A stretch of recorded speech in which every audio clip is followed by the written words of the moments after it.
with a passion for Jamaica when we return.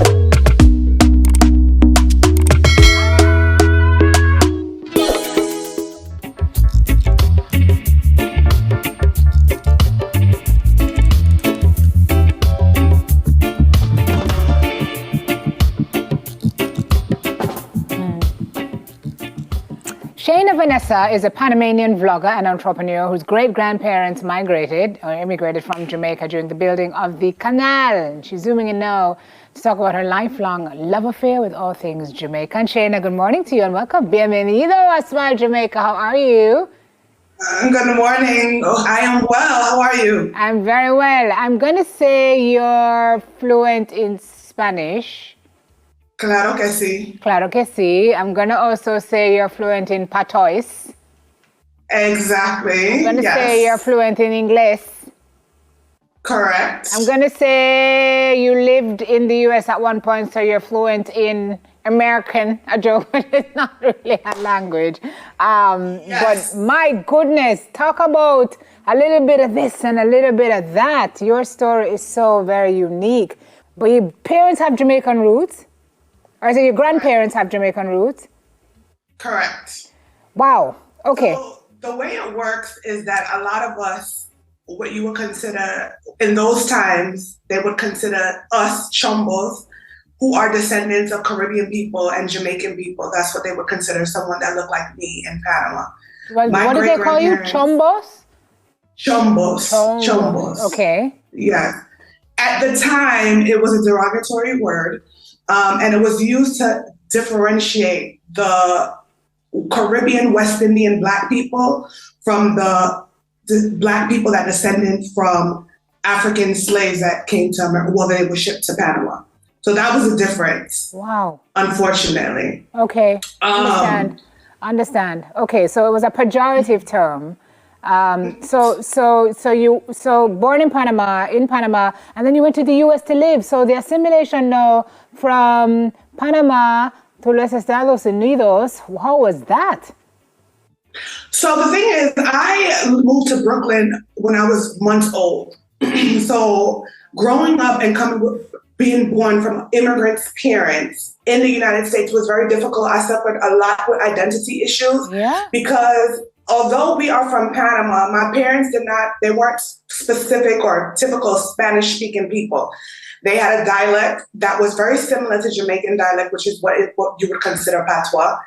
And a lot of times people would often say, well, where are you guys from? At one point, I didn't even know where I was from because I didn't fit in with the Hispanic people and I didn't fit in totally with the Caribbean people.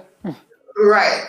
Didn't finish with the American people neither, because at that time in the 80s, Americans weren't too receptive to immigrants. Right.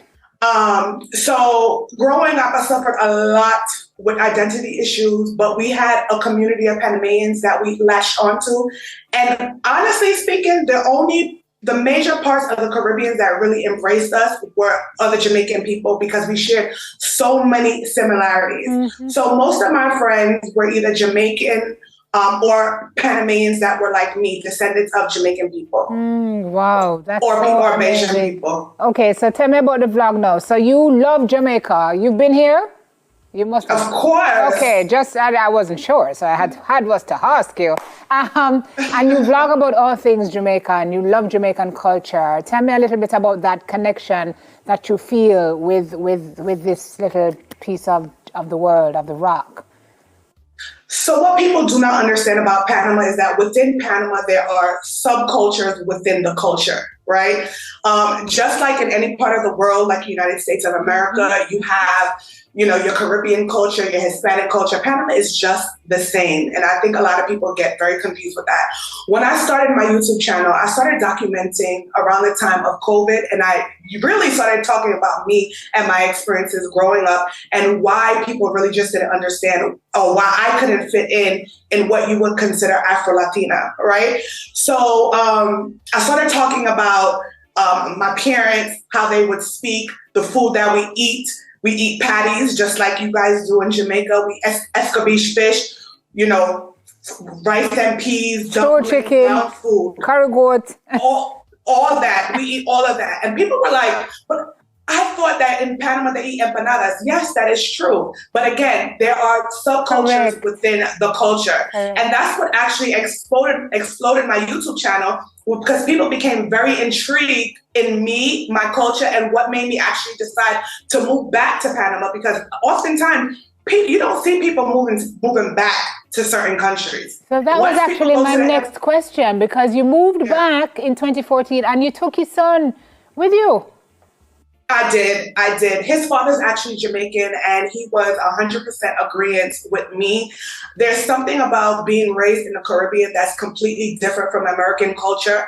I was not raised or grew up in Panama. My parents did send me back for the summertime, but it's not the same when you're visiting and when you're actually living, right? But one of the things that I admire the most about my parents is that they always instilled cultural values in me, which has made me the woman that I am right now. And I wanted to give that same thing to my son at the time. I only had a son at the time, right? And I feel that raising my son back in the Caribbean, back in Panama, actually instills certain values in him that he would not be able to get in the US, unfortunately. Wow. Girl, this is really a fantastic story of finding oneself. I mean, you have so many different layers. And about the fact that none of us are any one thing. We're comprised of so many different things, and that's the beauty of what makes us human beings and what makes us who we are. So you are, how would you then describe yourself? You are not Afro-Latina, you are not Afro-American, you're not Latino-American. How would you, or you don't subscribe to no label at all? Well, here in Panama, what they would consider people like you and I are Afro-Antillians. Panama is very embracive of Jamaican culture because we have such a huge relationship with Jamaica because of the building of the canal. For example, we still eat bun and cheese. Can you imagine that? Even people that are not Afro-Antillian like you and I, they have embraced Jamaican culture so much that there are certain aspects of Jamaica that they still do here in Panama because of the influence of those people that came to Panama during those times to build the canal. Gotcha.